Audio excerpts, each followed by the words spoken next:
तर hey guys welcome back to my channel. आज मी चालली होती शूटला, पण तो होता कोल्हापूरचे शूट आणि सॅलोचा होता, जे की मी खूप जास्त एक्सायटेड होते. तिकडे जाताच बरोबर त्यांनी माझे हेअर्स चेक केले, हेअर्सची लेंथ, डेन्सिटी सगळं चेक केलं आणि त्यांनी मग मला रेड कलर सजेस्ट केला. तुम्ही बघू शकता, ते मला इथं सांगत होते, इथं मला आयडिया देत होते की काइंड ऑफ असं दिसणार आहे. मग मला तर काय एक्सपेक्टेशन्स नव्हते, पण म्हटलं चला करू.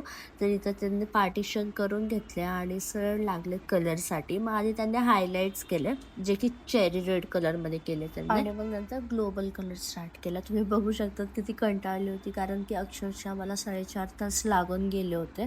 आणि बसल्या बसल्या मी मॅनिक्युअर पेडिक्युअर दोघं करून घेतलं. खूप रिलॅक्सिंग वाटत होतं, म्हणजे खूपच छान वाटत होतं. मसाज वगैरे केलं खूप टायमानंतर. त्यानंतर हेअर वॉश करून घेतला आणि हेअर वॉशच्या नंतर त्यांनी केले माझे केस blow dry, simply blow dry केले. आणि त्यानंतर माझा लुक असा दिसत होता. तुम्ही बघू शकता किती सुंदर वाटतंय. पण आफ्टर कर्ल्स काय असं दिसत होतं. तुम्ही बघू शकता किती सुंदर वाटतंय. मला तरी खूप आवडलं. तुम्हाला कसं वाटलंय कमेंटमध्ये नक्की सांगा. तर मला तिकडून निघतानाच ऑलमोस्ट झाले होते 7:30 पावणे 8. तर आणि भूक पण खूप लागली होती, कारण सकाळपासून पोटात काहीच नव्हतं. तर जशी निघाली तसंच कुठेतरी खाल्लं आणि फायनली घरी गेली. भेटूया नेक्स्ट व्लॉगमध्ये. तोपर्यंत बाय बाय.